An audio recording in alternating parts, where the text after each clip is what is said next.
राज्यातील सर्वच मलनिस्सारण प्रकल्पाची तपासणी केली जाणार असून त्या ठिकाणी प्रक्रियेविना सांडपाणी वाहिनीतून सोडण्यात येत असेल तर संबंधितांवर दंडात्मक कारवाई केली जाणार आहे।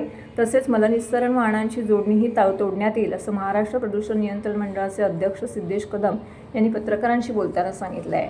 ठाणे महानगरपालिकेच्या कैलासवासी अरविंद पेंडसे सभागृहामध्ये महाराष्ट्र प्रदूषण नियंत्रण मंडळाचे अध्यक्ष सिद्धेश कदम यांनी एक बैठक घेऊन या विषयाचा आढावा घेतला। यावेळी ठाणे महानगरपालिका आयुक्त सौरव राव उपस्थित होते।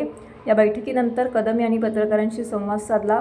मलनिस्सारण प्रकल्पांना महाराष्ट्र प्रदूषण नियंत्रण मंडळाकडूनही नाहरकत दाखला देण्यात येतो आणि त्यानंतर पालिका संबंधित बांधकामांना रहिवासी प्रमाणपत्र देते। त्यामुळे हे प्रकल्पांची जबाबदारी महापालिकेची जितकी आहे तितकीच प्रदूषण नियंत्रण मंडळाचीही आहे। यामुळेच राज्यातील सर्व मलनिस्सारण प्रकल्पाची तपासणी केली जाणार आहे असं कदम यांनी सांगितलं आहे। मलनिस्सारण प्रकल्प असतानाही त्यांची अंमलबजावणी केली जात नाही आणि प्रक्रियेविना सांडपाणी वाहिनीतून सोडण्यात येतं असं तपासणीमध्ये आढळून आले असेल तर संबंधितांवर दंडात्मक कारवाई करण्यात येईल।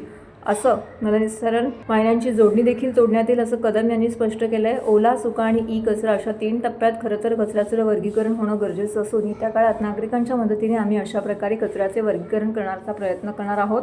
तसेच ठाणे महानगरपालिकेकडून कचऱ्याचे वर्गीकरण होत नसेल तर नागरिकांचीही कचरा वेगळा करून देण्याची जबाबदारी आहे।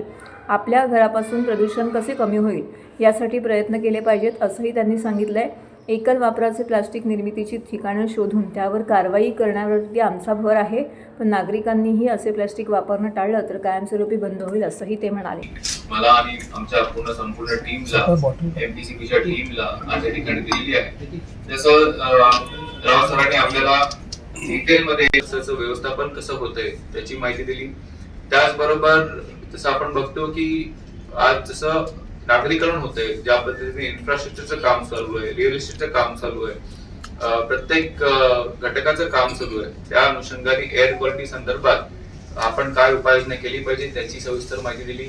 त्याचबरोबर सिंगल यूज प्लास्टिक बॅन, आपल्याला कल्पना असेल की महाराष्ट्र राज्यामध्ये सिंगल यूज प्लास्टिक हा 100% बॅन आहे, तर त्याची अंमलबजावणी अजून तंतोतंत कशी झाली पाहिजे त्याच्यावर सुद्धा आम्ही त्यांची स्ट्रॅटेजी तयार केलेली आहे। एक वेगळा सेल तयार करून आणि जे मेडिकल वेस्ट आहे याचं ट्रीटमेंट कसं होतं या संदर्भात सुद्धा डिस्कशन झालं।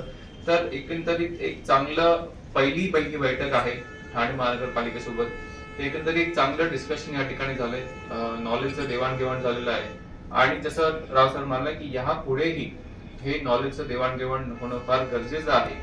जसं ते म्हणाले की आमचे सगळे अधिकारी बरोबर इतर सुद्धा गोष्टी त्यांना बघायच्या असतात, पण जसं मी वारंवार सगळ्यांना म्हणत असतो की ठाणे महानगरपालिकेचं पोल्युशन हे ठाण्यापुरतच मर्यादित राहत नाही, ते पूर्ण राज्याला, देशाला, जगाला त्याचा इम्पॅक्ट होतो।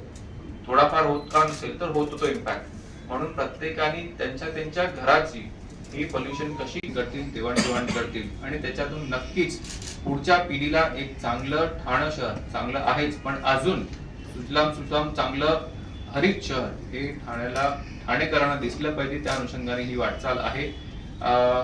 तर मला असं वाटतं की पहिली बैठक आहे, राव सरांनी आपल्याला बऱ्यापैकी म्हणालंय की पब्लिक अवेअरनेस आणि बिहेवियरल चेंज हा जोपर्यंत जनता, प्रशासन आणि मीडिया हे एकत्र येत नाही तोपर्यंत आपल्याला तो ग्राउंडवर रिझल्ट दिसत नाही।